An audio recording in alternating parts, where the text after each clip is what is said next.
اللہ تعالیٰ کے نبی نے کہا لا تحزن ان اللہ معانا، ڈرو نہیں، اللہ ہمارے ساتھ ہے۔ یہ بڑا خوبصورت فرق ہے۔ موسیٰ علیہ السلام کی قوم کو اپنی پڑ گئی تو انہوں نے کہا انا لمدرکون، مروا دیا کہ نہیں مروایا؟ پہلے ہی کہتے تھے تیرے آنے کا کوئی فائدہ نہیں ہے۔ تو اس پر موسیٰ علیہ السلام نے زبان حال سے کہا تمہیں ڈوبنا ہی چاہیے، تم ایسے نہ ہنجار ہو کہ تمہیں ڈوبنا ہی چاہیے، پر ان معی ربی، میرا رب میرے ساتھ ہے، میری برکت سے تم بھی بچ جاؤ گے۔ ویسے تمہارا حال یہ کہ تمہیں ڈوبنا ہی ہے۔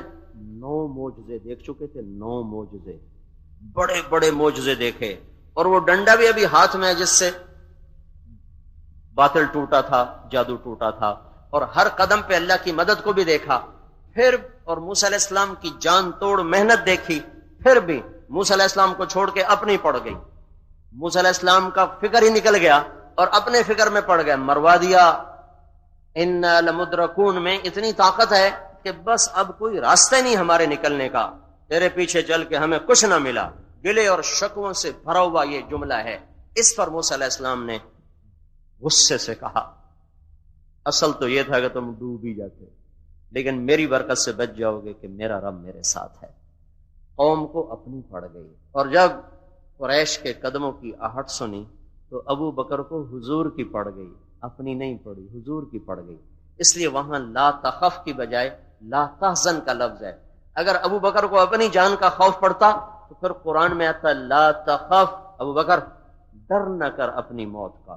لفظ ہے لا تحزن، غم نہ کر، غم اوروں کا ہوتا ہے، خوف اپنا ہوتا ہے۔ یہ 2 کیفیتیں ہیں، 2 کیفیتیں۔ اگر مجھے اپنی پڑ جائے تو اس پر جو کیفیت بنے گی وہ خوف ہے، اگر مجھے ڈاکٹر صاحب کی پڑ جائے تو اس پر جو کیفیت بنے گی وہ غم ہے، وہ غم ہے۔ تو ابو بکر کو اپنی نہیں پڑی، اپنے نبی کی پڑ گئی، اور قوم موسیٰ کو اپنی پڑ گئی، موسیٰ بھول گئے، ابو بکر کو اپنی ذات بھول گئی اور نبی میں گم ہو گئے۔ ہائے اب ان کا کیا بنے گا، میری تو خیر ہے، ان کا کیا بنے گا؟ تو اللہ نے قرآن اتارا اپنے نبی کی زبان پر لا تحزن ان اللہ معانا، ابو بکر غم نہ کر، اللہ ہمارے ساتھ ہے، تیرے نبی کو کچھ نہیں ہوگا۔ اور حدیث میں آتا ہے یا رسول اللہ میری تو خیر ہے، میں تو کچھ نہیں، اب آپ کا کیا ہوگا؟ کما ظنک باثنین اللہ ثالثہما، ابو بکر ان 2 کے بارے میں کیا کہتے ہو جن کا تیسرا اللہ ہو؟ اپنی جان پہ کھیلا ہے۔ آپ زخمی ہو گئے تھے جبل سور تک پہنچتے پہنچتے، کیونکہ آپ پنجوں پر چلتے گئے، ایسے چلتے تاکہ قدم کا پورا نشان نہ پڑے اور کھوجی پاؤں کو دیکھ کے پیچھے نہ آئے، تو اس طرح چلے۔ تو جب وہاں پہنچے تو آپ کی ساری انگلیاں پھٹ چکی تھیں، پتھر لگ لگ لگ کے زخمی ہو گئے۔ تو چڑھنے کے وقت آپ چڑھنے سے قاصر ہو گئے، تو ابو بکر نے آپ کو کندھے پر بٹھایا اور سارا پہاڑ لے کر اوپر پہنچے، پھر آپ کو باہر بٹھا کر خود اندر چلے گئے، سارا غار صاف کیا، پگڑی کو اتارا، اسے پھاڑ کر سوراخ بند کیے، پھر سوراخ باقی تھے، کرتا نکالا اور اسے پھاڑ پھاڑ کے سوراخ بند کیے، ایک سوراخ باقی رہ گیا جس میں وہ سانپ تھا، اس کے اوپر پاؤں رکھ دیا۔ یہ جو سانپ ڈس رہا تھا نا، یہ احتجاج تھا کہ وہ سانپ دیدار کرنا چاہتا تھا، یہ لکھا ہے علماء نے کہ وہ دیدار کرنا چاہتا تھا۔ آگے ابو بکر کا پاؤں آیا ہوا ہے، تو وہ احتجاجاً اس کے پاس اور کوئی راستہ ہی کوئی نہیں ہے، اس نے بینر تو اٹھانے نہیں، اس کا شوکنا ہے ٹوکنا ہے، وہ کہہ رہا تھا راہ دے مینوں میں دیدار کرن دے۔ وہاں پاؤں رکھ دیا کہ یا رسول اللہ اندر آئیں۔ جب آپ اندر آئے تو اندھیرا تھا، تو پتہ نہیں چلا آپ کو کہ ابو بکر کے کرتا بھی نہیں پگڑی بھی نہیں۔ جب تھوڑی سی روشنی ہوئی تو دیکھا نہ کرتا نہ پگڑی، ابو بکر کہاں گیا سب کچھ؟ تو انہوں نے اشارہ کیا یا رسول اللہ یہ سوراخ تھے، مجھے ڈر لگا اس میں سے کوئی چیز نکلا آپ کو تکلیف نہ پہنچائے، تو میں نے یہ سارے بند کر دیے۔ تو اس پر آپ کی آنکھوں میں آنسو آ گئے اور آپ نے کہا یا اللہ میں ابو بکر سے راضی ہوں، تو بھی اس سے راضی ہو جائے اور اسے جنت میں میرا ساتھی بنا دے۔ تو فوراً جبریل اترے اور کہا یا رسول اللہ، اللہ تعالیٰ فرما رہے ہیں کہ ہم ابو بکر سے راضی ہیں اور جنت میں آپ کا ساتھی بناتے ہیں۔ 80 برس گزر گئے، 40 سال فرعون کو دربار میں پہنچنے میں لگے اور 40 سال تبلیغ کرنے میں لگے، اور 40 سال میں دکھ بھی آ رہا ہے، غم بھی آ رہا ہے، تانے بھی اپنے بھی دے رہے ہیں، پرائے بھی دے رہے ہیں۔ 40 سال کے بعد 2 چیزیں اللہ نے وجود میں دی، نريد ان نمن على الذين استضعفوا في الارض، کمزوروں پہ احسان ہوا کہ ان کو غلامی سے نکال لیا. اور دوسری چیز فرعون کو ہلاک کیا اور اسے دریا میں ڈبویا. ایک جھیل تھی، سمندر نہیں تھا، جھیل ہے، مصر میں جھیل تھی جس کو پار کرنا تھا. قلزم پر تو آمنے سامنے کھڑے ہونے کی شکل ہی کوئی نہیں. عام طور پہ بحیرہ قلزم، دریائے نیل، یہ دونوں نے بھٹکتے بھٹکتے ایک بہت بڑی جھیل تھی، اس کے کنارے پر آ گئے. تو اس میں یہ سارا تماشا ہوا ہے. تو پھٹا ہے اور وہ نکلے ہیں سمندر میں، وہ جھیل میں ڈوبے ہیں، غرق ہوئے ہیں. پھر وہ اتنے بے اعتبارے تھے، کہنے لگے ہمیں اعتبار نہیں آ رہا، ہمیں اس کی لاش دکھاؤ، لاش دکھاؤ. تو پانی اچھلا اور اس کی لاش کو باہر نکال دیا. اور ایسے کچے کمزور استعداد کے تھے کہ جب تھوڑی دور گئے تو آگے کچھ لوگ پتھر کے سامنے کھڑے پوجا کر رہے تھے. تو کہنے لگے موسیٰ اجعل لنا الہا کما لہم آلہہ، موسیٰ خدا سانو بھی لے دے، یہ جڑا ہے کیا بے عقل ہو تم، انکم قوم تجہلون، کیسے بے عقل ہو تم، اب بھی تمہیں رب کی قدرت سمجھ میں نہیں آئی. یہ امت اللہ کی چھانٹی ہوئی امت ہے، اللہ کے محبوب کی نورانیت ان کے اندر، ان کا گندے سے گندا بھی ہے. رنگیلا تو آپ جانتے ہیں سارے، رنگیلا مرحوم جو اداکار تھا، 1996 میں 2-3 دفعہ اس کو لے کر ہم آئے بیانوں میں. اسی وقت ہم نے اداکاروں میں کام شروع کیا تھا 96 سے. تو 97 میں جنید سے ملاقات ہوئی، 96 میں رنگیلے سے ملاقات. تو وہ 2-3 دفعہ آیا ہمارے پاس، بیٹھا بھی رہا، 3 دن کا ارادہ بھی لکھایا، 2-4 نمازیں بھی پڑھی ہمارے ساتھ. تو وہ کہنے لگا، اس نے اپنا واقعہ سنایا کہ میں گیا نیپال فلم کی شوٹنگ. تو وہاں ایک مندر ہے جس میں صرف ہندو جا سکتا ہے اور کوئی غیر ہندو نہیں جا سکتا. جیسے ہمارا بیت اللہ ہے اور مدینہ ہے، اس میں صرف مسلمان جا سکتا ہے، کوئی غیر مسلم. وہاں صرف ہندو جا سکتا ہے. تو کہنے لگا میں نے اپنے میک اپ مین سے کہا کہ میرا میک اپ بناؤ پنڈت کا، پنڈت والا میک اپ کرو. تو گنجا تو وہ پہلے ہی تھا، تو اس نے ایک چوٹی اس کے سر پہ لگا دی اور باقی وہ رنگ ایسے اسے کر کے اس کے سارے لگا دیے. تو اس کہنے لگا میں نے پیلے رنگ کی 2 چادریں گیرویں رنگ کی پہن لی اور ہاتھ میں کڑے ڈال لیے اور پاؤں میں وہ کھڑاواں سے ڈال لی اور کہا میں گھس گیا. میں نے کہا دیکھی جائے گی. جاتے ہی میں نے نعرہ لگا ہرے رام، اور ساتھ اس کا منہ تو آپ جانتے ہیں کیسے ادار چڑھا ہوتا تھا. میں نے کہا ہرے رام. تو سارے ہندو ایک دم ہاتھ جوڑ کے مہاراج مہاراج مہاراج مہاراج کہنے لگا. تو میں نے پیسے نکال یوں پھینکنے چھوڑے، یوں پھینک رہا، ادھر پھینک رہا، ادھر پھینک رہا. ان کا یہ تو کوئی مہادیو آ گیا، مہاراج سے بھی اوپر ہوتا ہے مہادیو. ان کا ہر ہر مہادیو، ہرے رام ہرے رام. آگے گیا تو پھنس گیا. آگے گائے کے سامنے سجدے ہو رہے تھے. میں نے کہا یا اللہ مر گیا، اب کیا کروں؟ سجدہ کروں تو ایمان گیا، سجدہ نہ کروں تو جان گئی، اب کیا کروں؟ تو کہنے لگا میں آگے اور سارے میرے پیچھے پیچھے.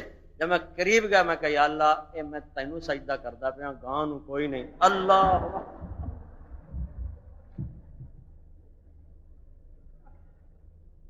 اللہ اکبر. یہ کیسی امت ہے؟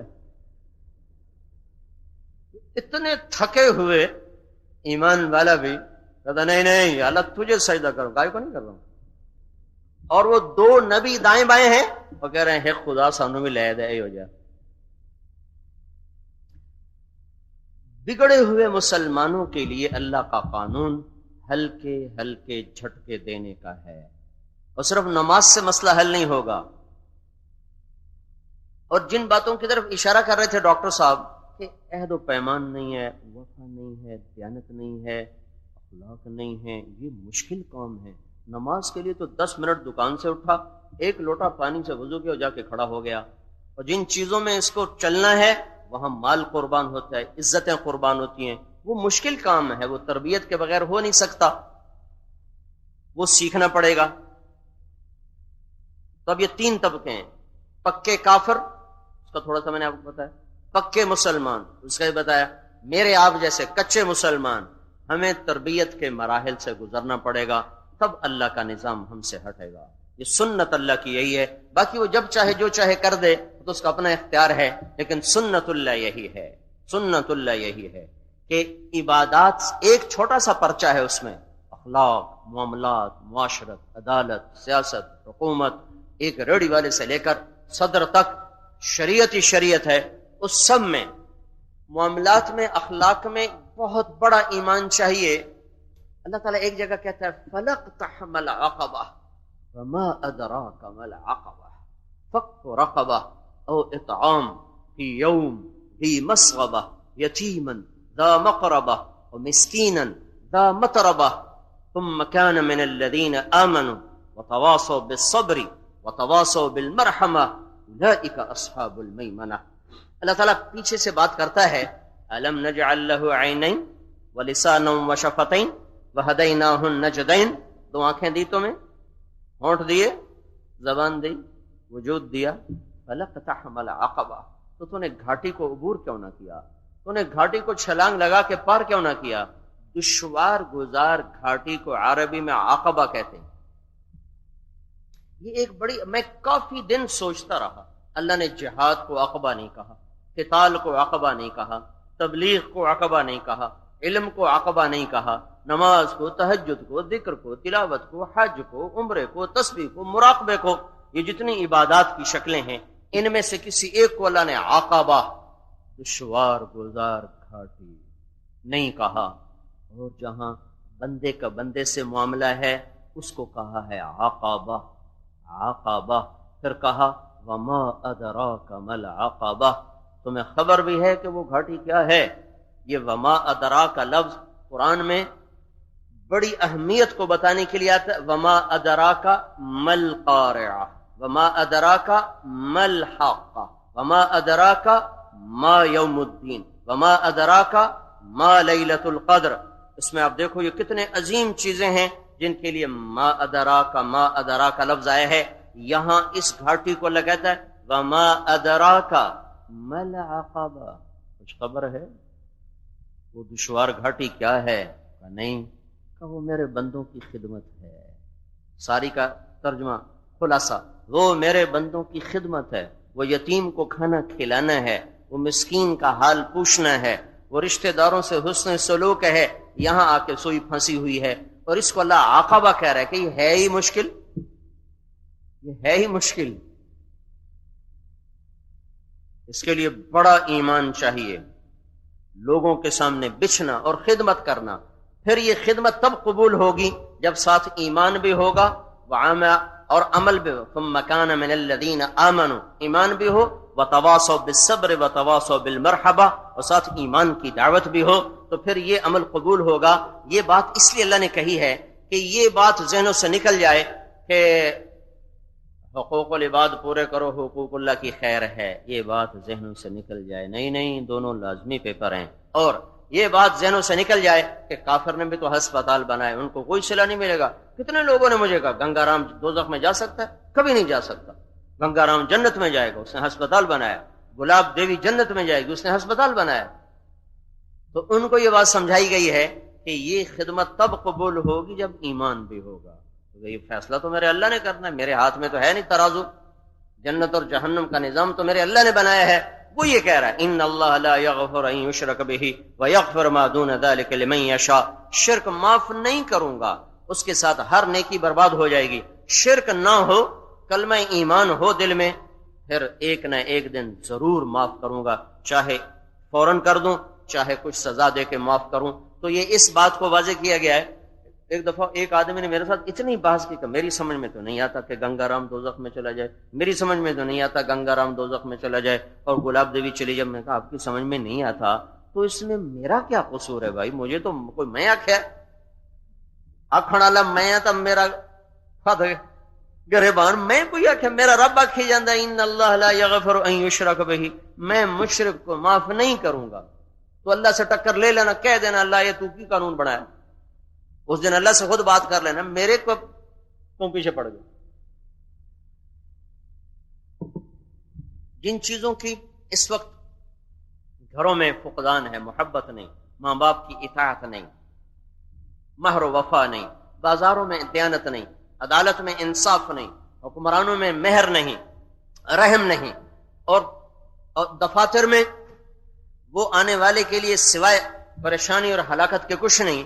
یہ اس کو قرآن عقبہ کہتا ہے. عقبہ یہ گھاٹی اوکھی ہے, یہ تربیت کے بغیر یہ چیز نہیں آتی ہے. تو یہ تربیتی نظام ہے. جب آپ سنیں گے پھر اس کو عملی ماحول میں جا کے کریں گے، تب جا کر یہ قوت پیدا ہوتی ہے۔ جنید کو مسلمان کا بیٹا تھا نا، اس کو پتا نہیں تھا کہ موسیقی ٹھیک نہیں ہے، علم تو موجود ہے، ماحول کوئی نہیں، تربیت کوئی نہیں، اور نظر یہ آتا ہے یہ چھوٹ جائے گا تو پھر اتنے پیسے آ رہے ہیں، اتنی عزت آ رہی، وہ ساری ہاتھ سے چلی جائے گی۔ جب یہ ذہن بنا کہ عزت بھی اللہ کے ہاتھ میں اور رزق بھی اللہ کے ہاتھ میں اور زندگی میری امانت ہے اور میں نے اللہ کو جا کے حساب دینا ہے، پھر ترجیحات بدل جائیں تو کام آسان ہو جاتا ہے۔ ترجیحات میں اللہ آئے گا پھر سارا نظام اس کے تابع ہو جائے گا، ترجیحات میں اپنی ضرورت خواہش ہوگی تو پھر نظام اس کے مطابق چلا جائے گا۔ ایک صوبے دار مجھ سے کہنے لگا کہ میں نے چلہ لگایا تو فوج میں ہر جگہ ہیرا پھیری تو ہر جگہ ہے، تو میں ٹھیک ٹھیک چل رہا تھا تو مجھے میرے ایک افسر نے کہا کہ اب تیرا تنخواہ میں گزارا کیسے ہوتا ہے، تم کوئی اور چکر تو چلاتے نہیں ہو، 5 تمہارے بچے ہیں، سارے تعلیم حاصل کر رہے ہیں۔ انہوں نے کہا جی اب پہلے نیت ٹھیک نہیں تھی، اب نیت ٹھیک اب ہوتا ہے۔ کہا نہیں، تیری یہ تنخواہ ہے، یہ تیرے بچے ہیں، یہ تیرا گھر ہے، اس کا مجھے بجٹ بنا کے سمجھا، پھر میں مانوں گا کہ واقعی تیری ہیرا پھیری بھی کوئی نہیں اور تو گزارا کر رہا ہے۔ وہ کہنے لگا یہ راز تھا جو میرے اور میرے رب کے درمیان تھا، اگر آپ نے پوچھ لیا تو بتاتا ہوں، 2 سال سے میرے گھر میں سالن نہیں پکا، ہم چٹنی سے روٹی کھاتے ہیں، میں اپنی تنخواہ میں بچوں کو چٹنی کھلا سکتا ہوں، تو میں نے ان سے کہہ دیا بچوں میں یہی دے سکتا ہوں، میں تمہیں حرام کا مرغہ نہیں کھلا سکتا ہوں۔ تو 2 سال سے میں بھی خوش ہوں، میرے بچے بھی خوش ہیں، مطمئن، ہم راضی ہیں، ہمیں اپنے کیے پر کوئی ندامت نہیں ہے اور کوئی پشیمانی نہیں ہے، ہمارا اندر مطمئن ہے، آسودہ ہے۔ تو میرے عزیزو، اس وقت سب سے بڑی ذمہ داری یہ ہے اپنے ایمان کو سنبھالو۔ باطل نے اس دفعہ عجیب حملہ کیا ہے۔ پہلے حملے ہوتے تھے سرحدوں پر، یہ اگر آپ پڑھو نا 7ویں صدی کی تاریخ، جب تاتاری آئے تھے، تاتاری، تو تمہیں ابھی امن نظر آئے گا، امن۔ تاتاریوں نے جو ظلم کیا ہے اس دھرتی پر، ساری قوموں کو مات کر دیا ہے۔ ہوئے ایسے خون بہا جیسے پانی بہتا ہے۔ بامیان، یہ افغانستان کا شہر ہے بامیان، یہاں چنگیز خان حملہ آور تھا تو اس کا پوتا چغتائی کا بیٹا قتل ہو گیا۔ چغتائی کے بیٹے کی جب لاش آئی اس کے سامنے تو وہ خیمے میں بیٹھا تھا، تو اس نے خود تلوار اٹھائی اور حملے کے لیے آگے بڑھا۔ جب شہر فتح ہوا تو تاتاریوں کی عادت تھی بوڑھے مرد عورت قتل کر دیتے تھے اور بچے قتل کر دیتے تھے، جوان لڑکے لڑکیاں ان کو غلام بناتے تھے۔ تو جب بامیان فتح ہوا تو اس نے کہا کوئی زندہ نہ چھوڑا جائے، کتے اور بلوں کو بھی ذبح کر دیا جائے۔ تو بامیان واحد شہر ہے جس میں ایک جھپکتی آنکھ باقی نہ بچی، اور سب کو انہوں نے ذبح کیا، اور اس شہر کے جانور بھی، گھوڑے بھی، گائے بھی، بھینسیں بھی، گدھے بھی، مرغیاں بھی، بلے بھی، کتے بھی انہوں نے ذبح کر دیے کہ چغتائی کا بیٹا یہاں قتل ہوا۔ وہ تو رلا دینے والی داستان ہے، کبھی پڑھو، اپنی تاریخ پڑھا کرو، تاریخ اس لیے لکھی جاتی ہے کہ آنے والی نسلیں اس سے عبرت حاصل کریں۔ لیکن آخر میں سوچو تو غم ہلکا ہوتا ہے کہ یہ سارے جنت میں چلے گئے۔ 40 دن قتل عام ہوتا رہا بغداد میں، 40 دن، کلاشنکوف تو تھی نہیں، تلوار سے قتل کرنا تھا، تلوار سے، تو 15 لاکھ آدمی کو قتل کرنے میں 40 دن لگے۔ 40 دن تک ان کی مشکیں کسی میں پڑے ہوئے، معصوم بچوں کی چیخ و پکار ہے، معصوم بیٹیوں کی، بوڑھی ماؤں کی، بوڑھے والدین ہیں، جوان بیٹیاں، ان کی بے عزتی ہو رہی، عزتیں تار تار ہیں، اور ہلاکو کا قہر وہ نازل ہے، اور اوپر آسمان والا دیکھ رہا ہے۔ یہی دنیا کا نظام ہے، آزماتا ہے سب، کبھی صبر کا پیپر دے کر، کبھی شکر کا پیپر دے کر۔ 40 دن میں 15 لاکھ آدمی قتل ہو کے جنت میں چلے گئے۔ دکھ درد ہے اس مٹنے کا، پر ہمارا درد کا مداوا ہو گیا کہ وہ سارے جنت میں چلے گئے۔ اس دفعہ جو باطل کا حملہ ہے وہ جان پر تھوڑا ہے، ایمان پر زیادہ ہے، وہ ہمارے ایمان پر ڈاکہ ڈال چکے ہیں۔ آج کی ٹیکنالوجی نے ہمارے اخلاق ہم سے چھین لیے ہیں، ہمارا ایمان ہم سے سلب کیا جا رہا ہے، اور آج ناچ گانا ہماری تہذیب بن گیا ہے، شراب کی محفلیں ہیں، چھوٹے چھوٹے موبائلوں میں ننگی فلمیں آ چکی ہیں، چھوٹے چھوٹے سیڈیز میں ننگے ناچ اور ننگے نظام دکھائے جا رہے ہیں، اور چونکہ یہ اپنے نفس کی بھی اندر سے لذت ہے تو اس حملے میں باطل پوری طاقت سے کامیاب ہوا۔ سرحدوں کا مٹ جانا تو پہلے بھی رہا ہے۔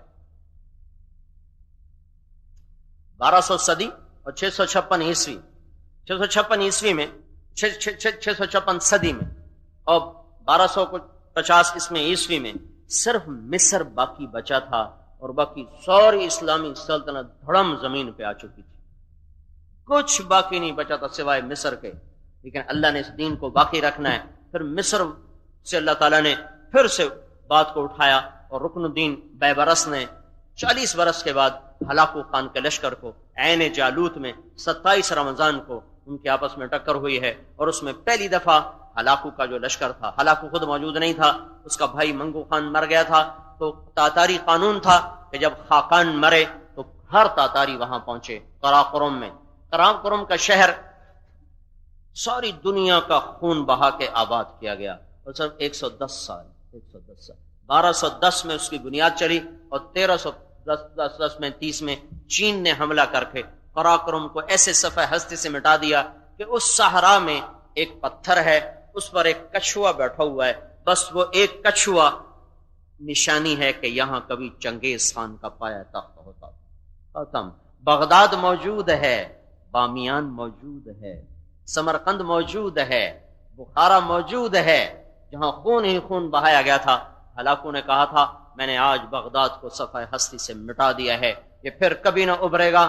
بغداد موجود ہے، یہ کئی دفعہ خون میں نہایا ہے. تو ہلاکو مٹ گیا، چنگیز مٹ گیا، اس کا بیٹا جوجی اس کو مٹ گیا، چغتائی مٹ گیا، تولوئی مٹ گیا، اغدائی مٹ گیا.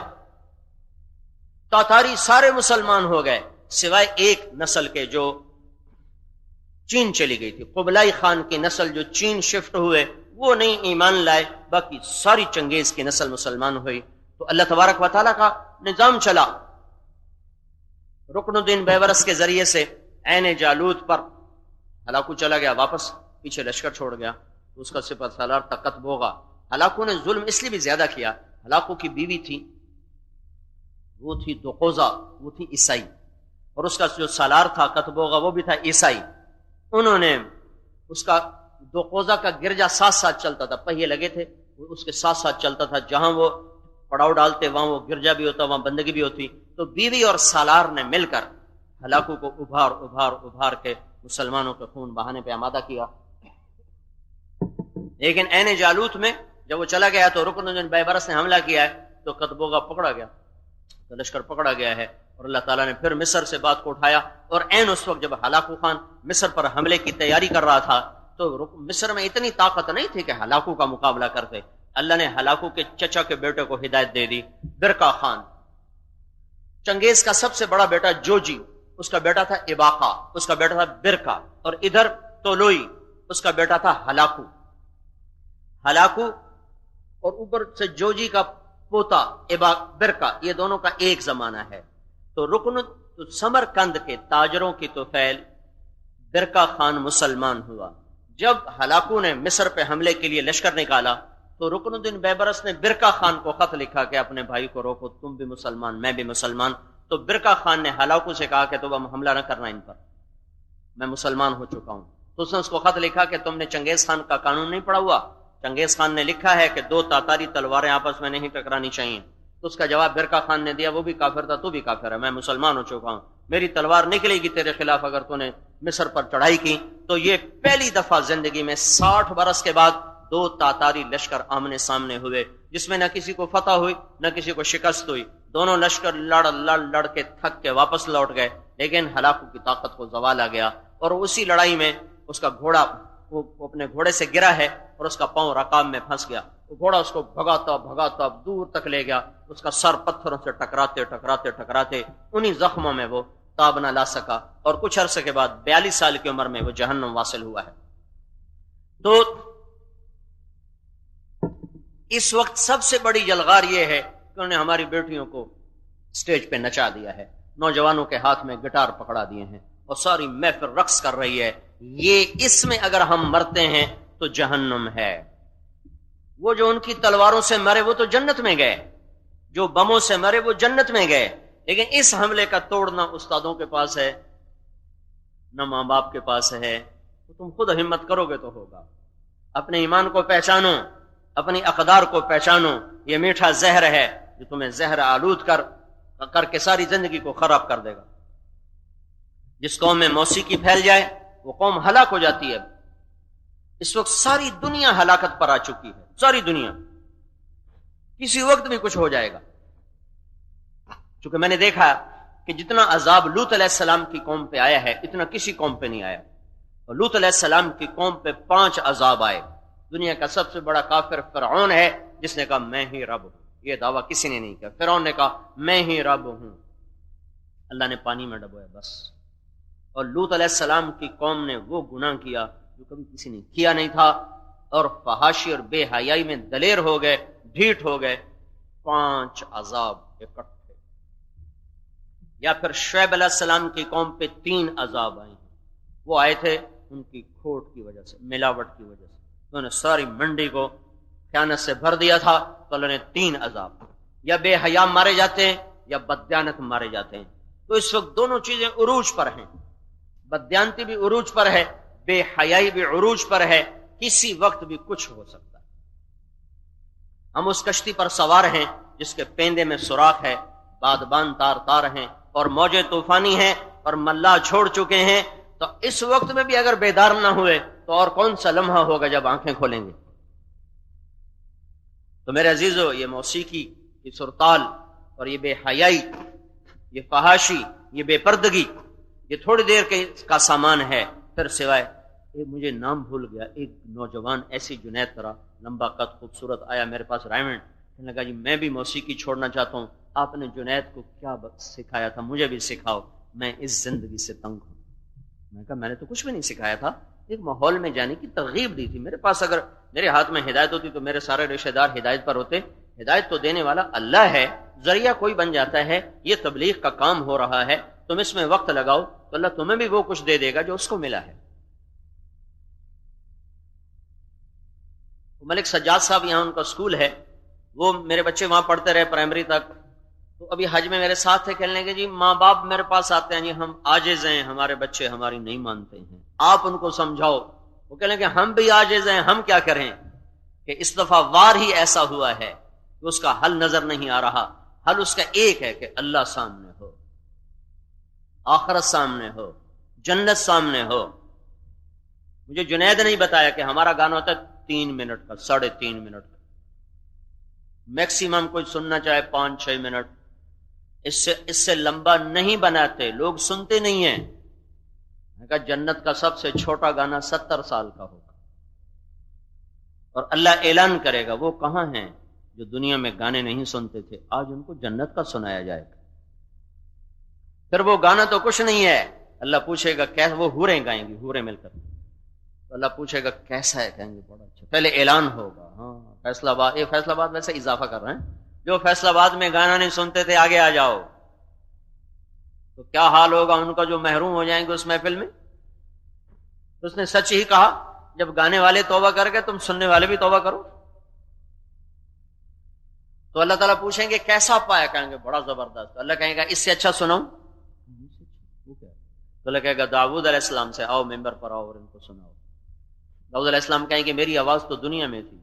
اللہ کہے گا میں نے واپس کر دی اور اعلیٰ کر دی. تو جب داؤد علیہ السلام گائیں گے تو جنت والوں کو جنت بھی بھول جائے گی. پھر اللہ فرمائیں گے کیسا ہے، کہیں گے بڑا اچھا ہے. اللہ کہیں گے اس سے اچھا سناؤں. تو پوچھیں گے وہ کیا ہے. تو اللہ کہے گا یا حبیبی یا محمد، اے میرے حبیب اب تو آ جا، تیری باری ہے. تو اللہ کے محبوب جلوہ افروز ہوں گے اور آپ کی آواز اور جنت کا ساز. کتنا بڑا محروم ہوا وہ انسان، وہ مرد، وہ عورت، وہ لڑکا، وہ لڑکی جو اس طبلے کے پیچھے وہ سب کچھ بیچ بیٹھا. تو اللہ تعالیٰ فرمائیں گے کیسا ہے، بڑا زبردست. تو اللہ کہے گا اس سے اچھا سنو. اس سے اچھا بھی کوئی ہے کہاں. وہ کیا ہے، کہ تمہارا رب، تمہارا رب، تمہارا اللہ اب تمہیں خود سنائے گا. پھر ساز تھم جائیں گے، پھر صرف اللہ ہی اللہ ہوگا. پھر اللہ کہے گا رضوان پردے اٹھاؤ. ایک دم اللہ کے آگے سے پردے اٹھیں گے. اللہ کہے گا میرے بندے آج میرا دیدار بھی کریں گے، میرا کلام بھی سنیں گے. یہ آنکھیں اللہ کو دیکھ کے ٹھنڈی ہوں گی، کان اللہ کے نغمے سے ٹھنڈے ہوں گے. اور ایک اور بات بتاؤں، صرف کان نہیں سنیں گے. اچھی آواز صرف کان سنتا ہے، اس میں 1,00,000 پردے ہیں. اس سے آواز پیچھے جاتی ہے، وہاں سے سگنل آتا ہے، ایک